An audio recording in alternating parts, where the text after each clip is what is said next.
How you doing, Dom? My name is John Farrell. I am the unofficial official stroke technique guidance counselor for Team Zoot. I don't know. My title keeps changing every time I make it up. I might want to be near my mic. That would probably be a good idea. So how you doing? My name is John Farrell. I am going to be reviewing your stroke technique tonight. So what I typically do is I like to show the video over here. And then I kind of give a bit of a lightning round where I just kind of fire off a bunch of stuff that I'm seeing. And what we're going to do is we're going to really deep dive into three major items that will definitely help out your stroke. This is more of because I like to teach technique in steps. I don't like to give it to people the fire hose because swimming is one of those things that you have to understand a couple things. Number one, you're virtually in zero gravity. It's very hard to be cognizant exactly what you're doing and exactly how to fix things because you're almost quite literally floating when you're in the water. I mean, you're literally floating, but it's like you're floating in air. There's very, very little resistance to the movements that you're doing. And unlike cycling or running, it's very hard to get direct feedback. Number two, you're doing things all up here. You know, you're using your arms in ways that we're not used to here on the land. Number three, it's kind of hard to understand what's going on unless you really deep dive into the physics, okay? So let's kind of lay down some basic items with relation to physics, okay? When we swim, we're taking water in front of us and pushing it backwards, all right? That's the main goal of everything. And that is really, I'm sorry, my nose is bugging me. That is really the crux of what I teach. I teach you how to take more water in front of you and push it backwards, all right? That's the main concept, all right? Now, item number two, you swim up, okay? Because if you think about it, when you're here on land, I'm sitting up and down here in my chair. If I point up, I'm pointed up at the ceiling. So if you notice, I am in a streamline right now. My arms are pointed straight at the ceiling. So when we're swimming, we're like this, right? I'm coming towards you. I am swimming towards you. But if you think about it, you're actually going upward, all right? So item number two is we define up as the opposite side of the pool, okay? So I have your video right here queued up. You're coming towards me. You're swimming upwards towards me. All right, now the reason why I teach this is that it really helps the visualization because being able to understand is like, okay, I'm gonna stroke out like this. No, because if you stroke out like this, when you're actually in a swimming, when you're in a swimming position, your arm is down. You know what? Give me a sec. Let me take off my crop here. Let's go full screen. Okay, so when I'm swimming here, okay, I'm swimming up. All right. But if I swim out, if I think of swimming out like this, it's actually straight down. All right. So the important thing is to understand that up is the opposite side of the pool. Down is behind you. So when you reach up, you're reaching forward, up to down, up to down, up to down. All right. So that's another one of the basic items that I really I teach because a lot of times I'm also, by the way, I don't know if you know my swimming background. I swam for Brigham Young University. Go Cougars. I had a career over 15 years. I was a high school All-American, as well. I'm sorry. I have another window up and people are bugging me about stuff.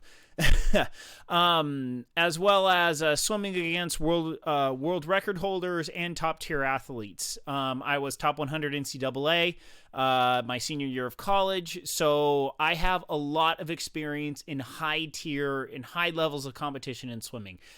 Triathlons, nah. I finished my last competition at least 12 years ago, so you know it's kind of something I do for funsies, all right? But I still have all my swimming knowledge that I'm trying to teach others how to swim fast. Why I'm doing it? I like doing it. This has been a way for me to coach. Hold up, my wife sent me a text. All right.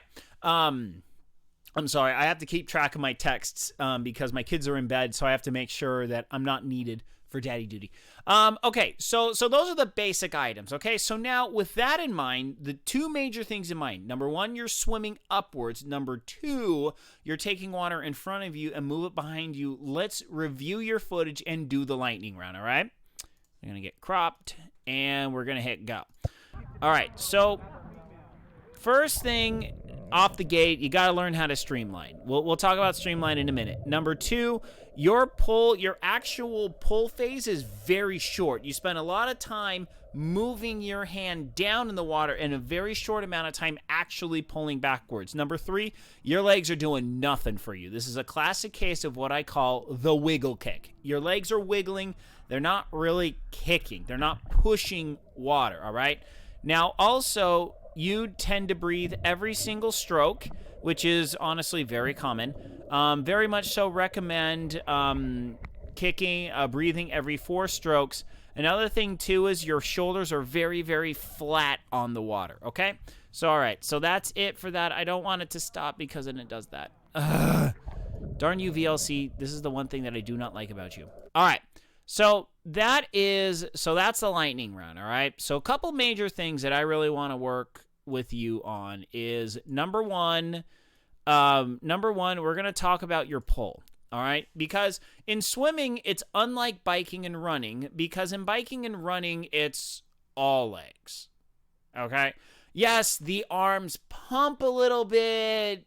It helps a little bit with forward momentum. I mean, obviously, on the bike, we're using our hands in order to shift the bike, turn the handlebars so we don't crash, all right? But other than that, they don't really provide any forward momentum, all right? In swimming, it's the complete and utter opposite. Your arms are giving you, in freestyle, about 94 to 97% of your propulsion forward. We got to fix those arms, number one. Number two, let's work on those legs so they're not wiggling and you're actually kicking, all right? Now, I'm going to throw a bonus one in there, breathing. Breathe every 4th stroke, okay? Start learning how to breathe every 4 strokes. This gives you a lot of advantages. So when I say every 4th stroke, this is breathing every stroke. Breathe down, breathe down, breathe down, okay? Which is what you're doing. You're breathing every stroke. This is a little bit of the terminology. So you're breathing every stroke. So when I say breathe every 4 strokes, it's actually 4 arm pulls. Okay? So it goes 1, 2, 3, 4. 1, 2, 3, 4. All right? So your head is in the water for 1 full arm cycle. You take a breath, you're down. 1 full arm cycle. Breath, down. 1 full arm cycle, all right? Now, the reason why you want to train like this is so you can eventually learn how to compete like this, all right? Because think about this, okay? Average swimmer takes about 20 strokes per lap, all right? 20, 22, 24 if you got a really bad stroke, but on average 20, okay? I can take about 16. If I'm really reaching it, I can go 14. I can go 14 to 16 strokes per lap. On average, it's about 20. We'll just say 20, okay? So it takes 20 strokes per lap, okay? A 500 is 20 lengths of the pool, all right? So 20 lengths of the pool, 20 breaths per stroke. It's 400 breaths. 400 up, up, up, up. And I don't care who you are, if you do that 400 times for a 500, your neck is going to hurt. It is not going to like you. So the thing is, number one, let me check your breath real quick. Let me scoot you back here. Let me check. Okay, you didn't take a breath for a number of strokes. Crud. Okay, let's see if we can get you on the back end. Yeah, your neck. Okay, so what we're gonna do is we're gonna slow you down. Yeah, I didn't plan on taking this much time on this one. But this is very much so worth looking at. This is a huge quality of life issue. This isn't necessarily going to make you faster in terms of speed, but the big thing is, number one, it's going to give you two things. Number one, going to increase your lung supply. Your lungs will get stronger for the swim and the bike and the run by allowing yourself to do this. Okay. Number two, it will actually increase your hydrodynamicity, hydrodynamics, whatever that term is. It's going to make you smoother in the water, all right? Because when you're swimming here, you're going to be a lot better off, all right? Number three, it's going to help with the symmetry of your stroke, because being able to take a portion of your stroke that is very symmetrical, you're not moving your head a lot, it's going to keep you straighter, all right? So I want you to watch your neck at this part, okay? I've slowed it down. So you're down, you're reaching your neck. You're only rotating about 20 degrees, and then your neck comes the rest of the way, okay? All right. So learn to rotate. So the way we do want to breathe is we want to rotate our entire upper body without rotating the neck, okay? So you only rotate, so this is flat. You only rotate about this much. You should be about here.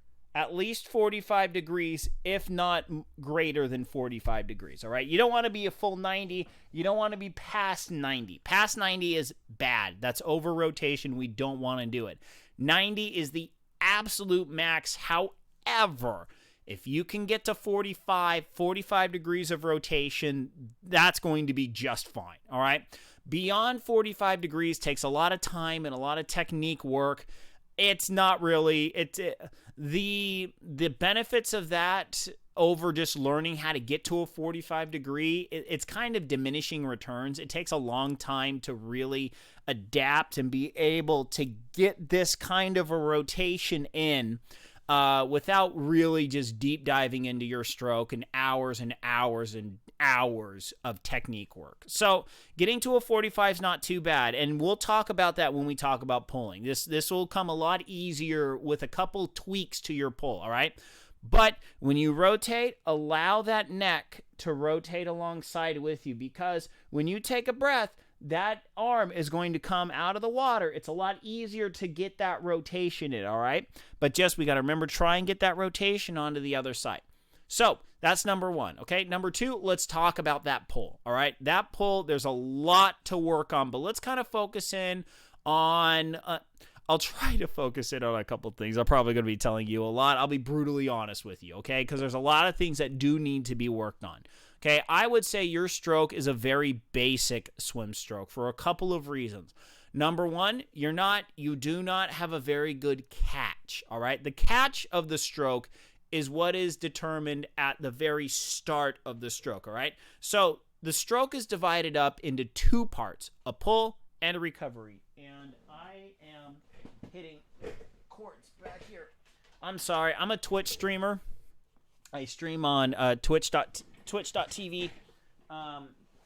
and because of that, I have a very compact setup, and I really need to rearrange my garage very badly. Okay, so the pull form of the stroke. Actually, let's get off of crop. Let's go full screen. Okay, so the pull of your stroke is from here all the way to the back. All right, the pull is what is under the water. Now the recovery is everything on top of the water, all right? So pull, everything below the water. Recovery, everything on top. Pull, recover, all right? Now, the catch of your stroke is this part, okay? Here, let me move that back. So you're going to be here, and you catch that water, okay? So now what you're doing is you're pushing water down to about here, okay? And then you kind of, you flip your wrist to pull back and flip your wrist, and then you flick the rest of the water back, all right? So what we're going to do is I'm going to go back. I'm going to crop myself again. We're going to back up just a little bit. I want you to focus on your hands, all right? So you're going to see it push down, down, down, down, down. Okay. So here we go. Down, down, down, down, down. Now flick. Down, down, down, down, flick. Down, down, down, flick. Down, down, down, down, flick. Okay? Your right arm does the flick. Your left arm is more of the half moon pull, all right? So there's two things going on here. Let's go back full screen. So two things are going on here. Both arms are doing different things, all right? So your right arm, so I am going to stand. I wish I had more room in my area. I'm not going to lie. Okay. All right. So here, let's tilt this up. There we go. All right. So we got a couple things that are going on here, all right? So your right arm, it's pull, pull, pull, pull, pull, and then you flick, okay? You flick all the way to the back. And then your left arm, whoop, those are my cycling shoes. Let's get those back there. Sorry, this is my absolute professional setup here. Your left arm is pull, pull, pull, pull, pull, pull, pull, pull, pull, pull, pull, pull. Okay, this is creating like a half moon. All right, so now what we want to do is we want to avoid doing these two things. These are two separate issues, but you manage to be doing both of them, all right? Because your right arm, you're actually bending your elbow just a little bit, which is good, but your left arm, you bend that elbow, but it comes almost directly in a straight line behind you. So here's the reason why, you know what, give me 1 second. That autofocusing is driving me bonkers. This is the problem when you use webcams. Nope, wrong one. This is the problem when you use, configure video. It's the problem when you use, camera control, focus, apply. Okay, all right, there we go. This is the problem when you use, webcams. They don't, this particular webcam does not like to remember what the settings are that I've been setting them every single time, and it drives me nuts. Thank you, Logitech. All right, okay, we're good now. So what we want to do is we want to learn how to do the catch. Now the catch in a good stroke is from here to here. All right, you notice my wrist flexes and then my elbow comes out. Okay, so I'm here in a straight line. So I'm here, bend. Elbow comes out, hand comes in a line underneath, okay? So here, back, here, back, here, back, all right? So, two things. Number one, when you recover, your hands are all the way out here. Your hands are towards the outside. Number one item, eliminate it. Bring your hands toward the inside. All right. Sorry, there's my little action figure guy. Okay. Hands toward the inside. Right. Now, the reason for this is we want to do this because this makes the next part of the pull very, very easy. With our hand toward the inside, see, I put my hand right inside of my elbow. If you push that out, this hand will come straight. So my hand is straight in front. I bring the elbow out. Okay, the hand comes back in a straight line because my elbow is getting out of the way. Because when you come here, things get awkward. Okay, you can't really pull backwards very good, so you wind up coming to the outside. That's one of the reasons I contend most people come to the outside when they pull. We don't want to be here. If you think about it, it's like trying to do a pull-up with really wide arms. Okay. It's very hard to do pull-ups all the way out here. We want to be more in here. So if we bring our elbows out, you see that? Elbows come out as I pull up near the chest. What this also does is it engages the pectorals, the biceps. When you're out here, you're using your lats, and I don't know. I'm an engineer. I'm a civil engineer. I am not an anatomy guy. So if I screw up muscle groups, I do apologize. But you use your upper back and shoulder muscles, which are a lot weaker than your chest and your biceps, all right? Mainly you use kind of your lower back and your laterals in order to pull, but if you pull right in here, you're going to get some help from your chest and your biceps, which are a lot stronger than everything going on in your upper back. All right? So, now moving forward, how do we correct this? All right? Dry land. We correct this on land. And then we transfer it to the pool. It's the easiest way to do it because when you're on land, you're not worried about breathing because breathing's a little tough when you're on land. You know what I'm going to do? I'm going to pop my mic up just a little bit. There you go. All right, when you're on land, it's really hard. It's really easy to do stuff because you have full control over your body and you can have very good feedback as to what's going on, as opposed to the water, like I said before, you're virtually in zero gravity. All right? So, here's the idea. What we want to do is we want to put our arm straight forward because if you think about it, when you're pulling, this arm is going to be straight forward. Now what we want to do is we want to put our fingers right in this elbow. We want to push that out and not allow the hand to go with it. So right here, okay? This is step number 1. Allowing that elbow to come to the side to get your hand to come straight back, all right? Now, in reality, it's going to be about here, all right? Because we don't want it to come here because then we have a tendency to overextend in the opposite direction. You want to envision there is a wall down your body that you cannot cross. So when you pull, you're going to be right up against this wall, but you're never going to cross it. Okay? Stay on one side of the wall. Stay on the other side of the wall. All right? This is like Mr. Miyagi. Wax on, wax off. It's literally the idea, because you never want to cross. You never want to cross your body, and you never want to be out here. So we want to be here and allowing this elbow to get out. All right? So what we want to do is we want to envision where our arm is coming straight out, and then as we come in, we hit our belly button. All right? Somewhere around in here, preferably over here to the right.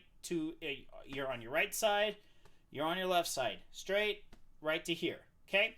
Because the idea is this will get you in about a 90-degree pull, a 90-degree angle with your arm as you're underneath the water.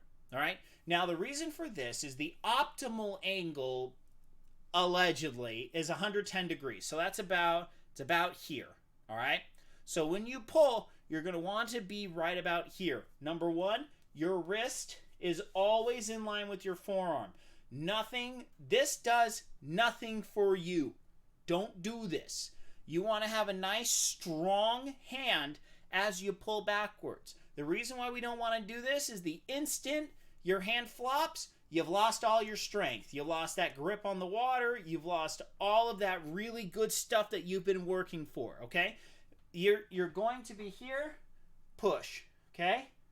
Push, push, okay? The entire time, my hand is straight as can be, okay? Obviously, you're here. You're going to be back here just a little bit, but everything is working as one solid object.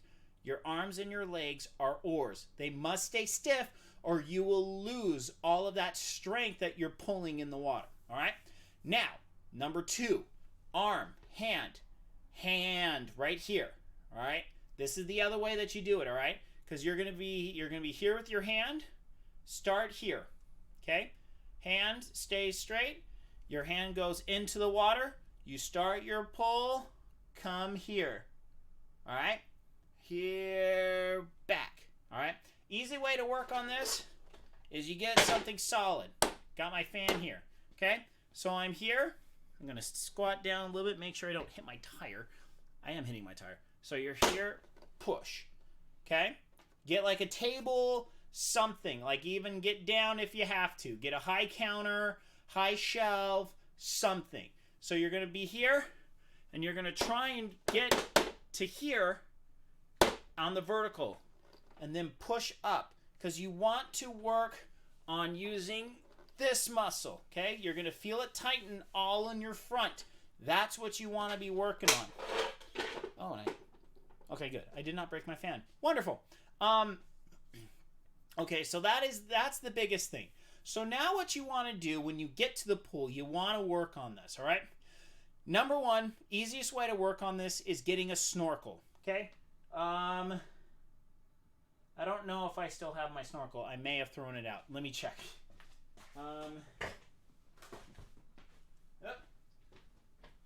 Here's my big swim bag back here.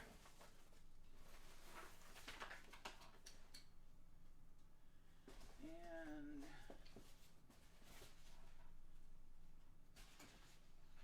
yeah, I don't have a snorkel. All right. Yep, sorry about that. I don't have my snorkel anymore. I've used my snorkel for well over 10 years. It bit the dust. I really need to acquire a new one. But anyway, this Rhino snorkel is a snorkel like you go snorkeling, but this snorkel goes straight over your head. It's called in swimmer terms we call it a Rhino snorkel. So using a snorkel is great because it allows you to put your head in the water and you can continuously breathe. Personally, I use nose plugs in conjunction with the Rhino snorkel because I literally can't get my nose to do the right thing, and I suck in water through my nose, and I still can't. A decade later, I still can't do it, all right? So no shame in getting nose plugs. Nose plugs, boogers on the outside. I had the green nose plug. It was funny. Anyway, so you put that Rhino on, and it allows you to continuously watch your hands, okay? You want to always be swimming like this, okay? All right. So use the snorkel. It will do you wonders, all right? Next step is to do 25s with focusing on stroke, okay? This is especially where you want to breathe every 4 strokes. 1, 2, 3, 4. 1, 2, 3, 4, all right? Use those 4 strokes, those 3 pulls, 1, 2, 3, to actually watch your hands. See what your hands do, see what your arms do. This will do wonders for you, all right? So what you want to do is you want to stand outside of the pool. You want to try and just do this thing, okay? A hand straight out, down to here. Hand straight out, down to here. Hand straight out, down to here. Repeat with the other hand, other arm, okay? Out, down, out, down, out, down, okay? And then pull up, let your hand graze your side, pull all the way through, pull all the way through, pull all the way through, pull all the way through, all right? Do that on deck. Hop in, swim a 25, see how it feels. Hop out, pull all the way through, pull, same thing, stand on the pool deck and just dry swim, okay? Get that muscle memory baked into your system. So we have to remember, our brains are computers, all right? We tell our brain to execute a certain thing. Walk in place, okay? I tell my brain to walk in place. This is what it does, all right? We tell our brain to swim. What was over here was what your body does, all right? It's gonna take a while to reprogram your brain. It's totally fine. This is how we learn any technique, right? We have to learn how to reprogram our brain to do the right thing. And it's repetition, repetition, repetition. You got to get that muscle memory in, and this is the way to do it, all right? So, okay, so here's another item. Reaching, okay? You induce rotation in distance stroke by reaching, all right? So, if I'm here, this is a reach, okay? Here, let me show it to you this way. Okay, this is how far I can reach when my shoulder is flat to the camera, okay? Now I rotate. See how much more I got? Got a couple more inches. It's about 1 hand length. All right? So if I rotate here, okay? So my backhand is here. I'm going to pull, rotate, okay? See? Shoulders up, hand is down, hands facing in, pull, rotate. See? Hand facing in, pull, rotate, pull, rotate. All right? So what I want to do is I want to show you my stroke, all right? I got my wife to film me the other weekend, and I actually have some swim footage, and I'm very excited about this. All right, so what I want to show you is I want to show you what rotation really looks like, all right? Let's see here. Okay, here we go. Okay, so this is me pulling,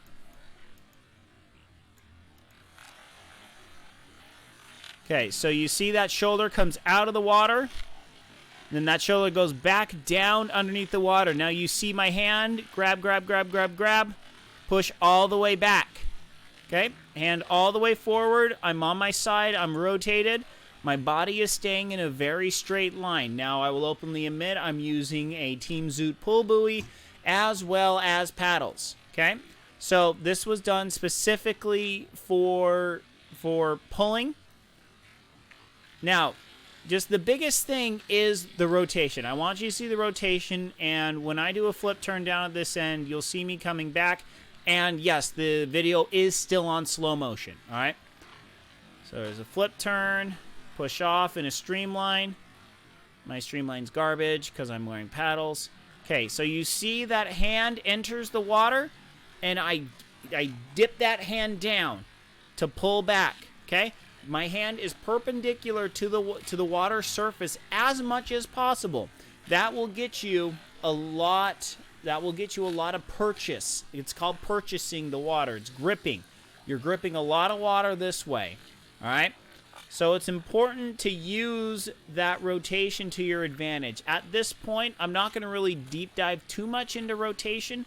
The only thing you need to work on is work on lengthening that stroke out. That will start to introduce rotation into your swims, all right? Okay, so that is it for me. All right. You know what we're going to do? I'm going to show you... the 100 freestyle doesn't work here. I was showing that for someone else. Okay, so now... Oh, but where did your file go? Where did I put your file? There we are. Okay. Oh, I guess it finally works once... Okay. All right. So that's a couple of the big things. So the main thing that we're really going to that I really want you to focus on is distance per stroke and proper pulling technique. All right. Now let's go into the kick. Okay. So your kick is what I like to call the wiggle kick. Your legs are wiggling.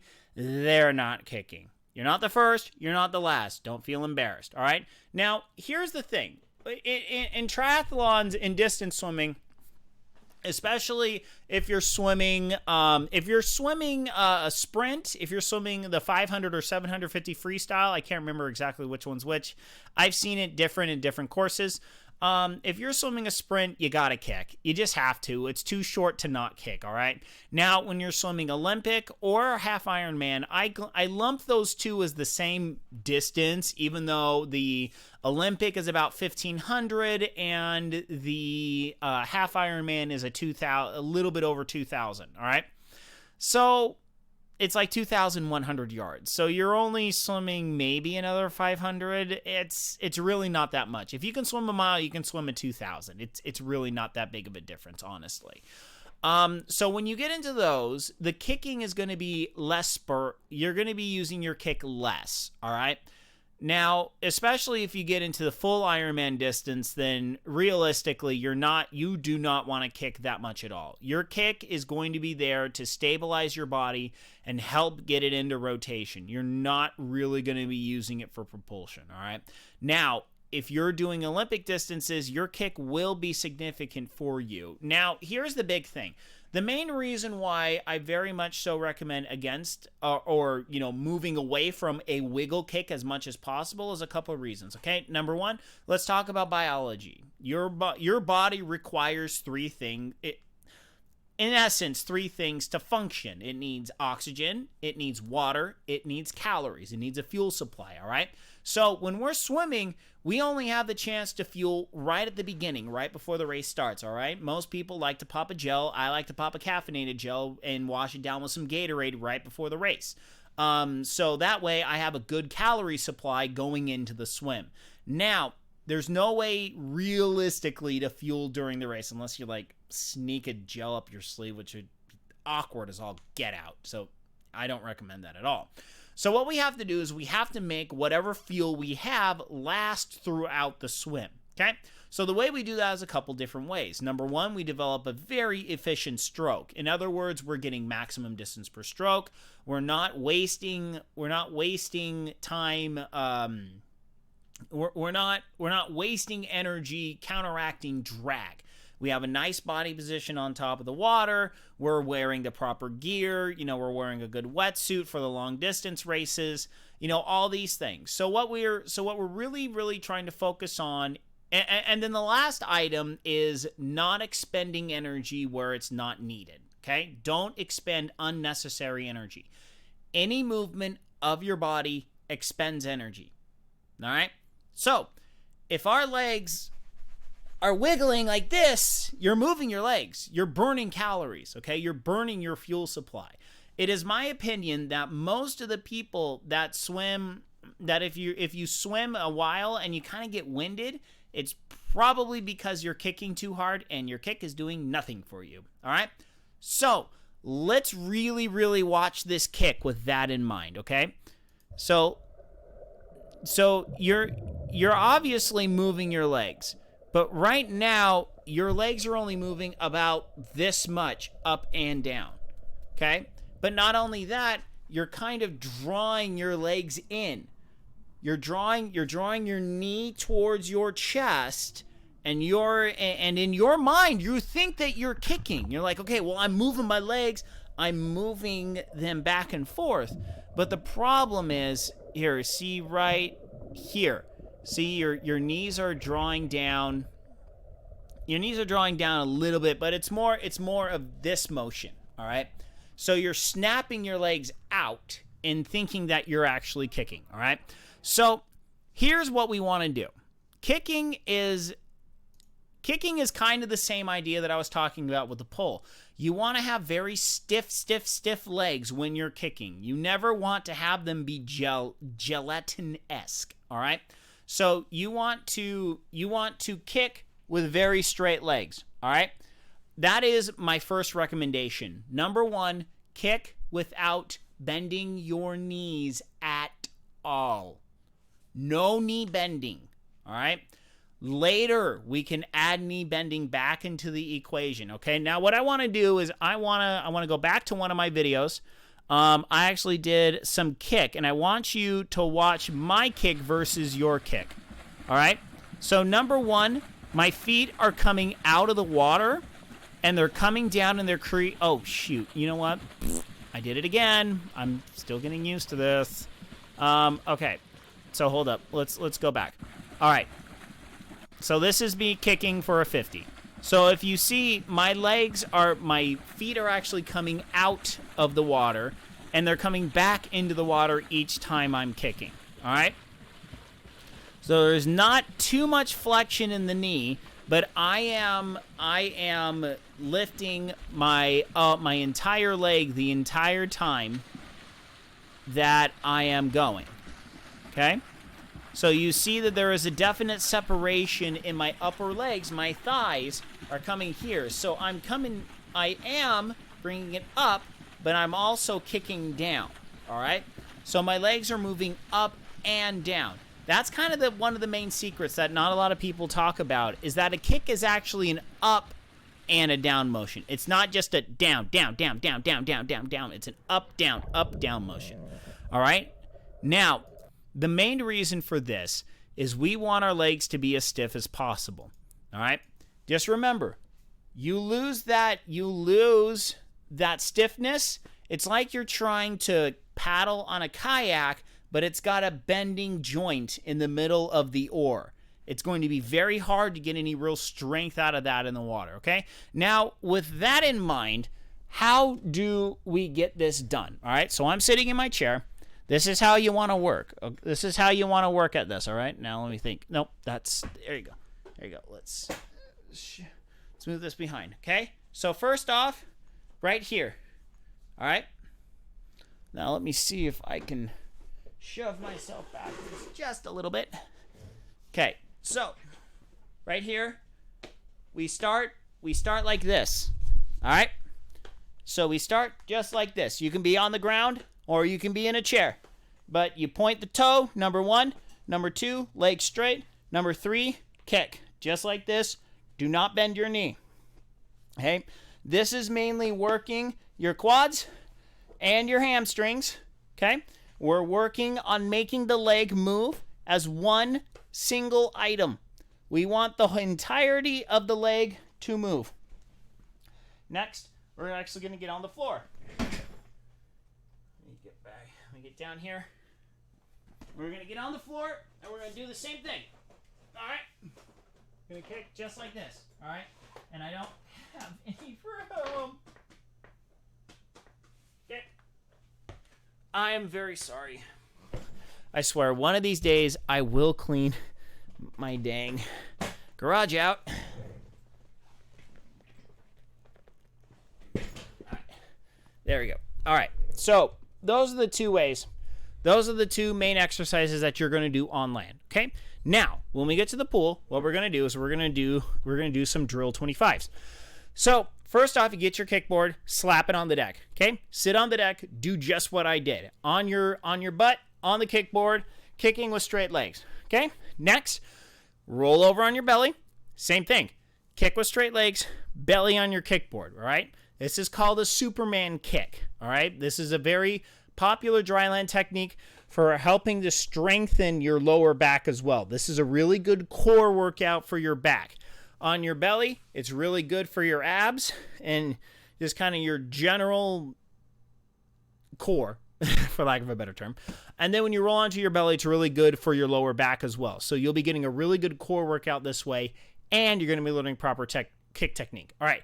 So now once you've done this, you're going to hop in the pool. You're going to hold on to the gutter. Okay. I prefer holding one arm on top of the gutter, push your hand down here. So you're going to float your body out backwards. And then you're going to kick while holding on to the wall. Okay. You're going to kick for about 20 seconds. All right. 10, 15, 20 seconds, somewhere in that region. So you're going to kick against the wall with your arms are going to artificially hold your body on the surface. Now kick without bending those knees. Then you're going to grab your kickboard, kick for a 25. Then we're going to repeat the process. We're going to get out, sit on the board, kick with long legs, roll over on your stomach, kick with long legs, hop in the pool, kick with your hands against holding the wall, grab your kickboard, kick a 25. 4 or 6 25s of that per workout, you will really, really, really hone in on getting that kick better, all right? Now remember, the kick does a couple of things for us. Number one, it keeps our body in great alignment. Did you notice when I was kicking on the video over there that my lower body was right on top of the water? It really, really helps with that alignment, okay? Number two, it's going to give you a little bit of propulsion. Obviously, we want to hold back on the legs. We don't want to go too crazy. The legs are really important. Number one, getting you out in front of the competition. Number two, when you're coming back so you can get the blood flow back to your legs so you kind of stave off the transition sickness when all your blood rushes to your legs because you start using your legs. Remember what we talked about. Your blood or the blood in your body, actually no, we didn't talk about this. The blood in your body goes to where it's needed the most. And when you're running, it goes to your legs. When you've been swimming, it's equalized throughout the entirety of your body because you're horizontal on the water. So when we get out, we run, blood rushes to your legs. Happened to me. I darn near passed out when I did my first Olympic triathlon 2 years ago. So it's really important to know when to use your legs and when not to use your legs. But right now we want to fix your legs so they're more of an asset rather than a liability. Okay? Right now, they don't really hold you back. They just suck up energy. All right? They don't really do anything for you. They don't really hold you back because your body position is actually pretty good. I don't really have too many things to say about your body positioning because I mainly know it's your legs is mostly causing the issues with your body positioning. So, yep, I think that's about it. So, breathing, kicking, and pulling. All right? Those 3 major things. Okay? So hopefully this all made sense. If it doesn't, please let me know. If there's anything you need me to explain a little bit better, please let me know. My email is right here. You already know it, obviously. But please, if you have any friends that would love to have a swim technique instruction like this, please let them know. I am more than available to do swimming tips and tricks. I'm sorry. I play too many video games. If anyone would like to have their swim technique reviewed by me, please just send me emails. Okay. So now this is the part where I talk about possible payment, possible donations. So I do not officially charge for this because I am still kind of learning how to do this in a more professional environment. I mean, notice how many times I'm just like, oh, where's this? Where's that? You know what? I'm a father of three. I have a full-time job, and I have a bunch of church callings that take up a lot of my time. I do this literally just kind of for service and as a way to fund triathlons, all right? I get funded to do this through donations. I will be sending a Venmo link with the email. So typically I just ask, donate what you feel like, donate what you want, pay what you want for this. I don't do this for the money. I do this really to help other people and help myself as a coach to learn how to analyze someone's technique and how to give meaningful advice to help them get faster, all right? I would like to launch this as a professional side project, have my own website and all that stuff, but for now, mainly word of mouth, mainly running off of donations, okay? So if we did this, if I was with you in person, I typically charge $20 for 30 minutes worth of instruction. I do it very cheaply compared to a lot of other coaches. So I'm going to send you a Venmo link. Pay what you want. If this is really great, pay. If you can't really pay anything, hey, look, I totally understand. Honestly, just give me feedback. Any feedback would be great. If if anything you like, anything that made sense, things that you enjoyed, things that I can explain better, any of that, please just let me know, and that is payment enough. But yes, if you could help with the diaper fund / triathlon fund, very much so, greatly appreciate it. So, Dom, thank you once again for sending me an email. Yep, let others know if they want some instruction. And until later, good night, Isaiah Norris, wherever you are. He's a guy I say goodnight to every time I do any sort of a stream or video. Long story behind that one. So, Dom, thank you very much for the request. I hope that this helps you in your journey to triathlon greatness. And please, any questions, send me an email. All right. Have a good night, man. Talk to you later. Bye.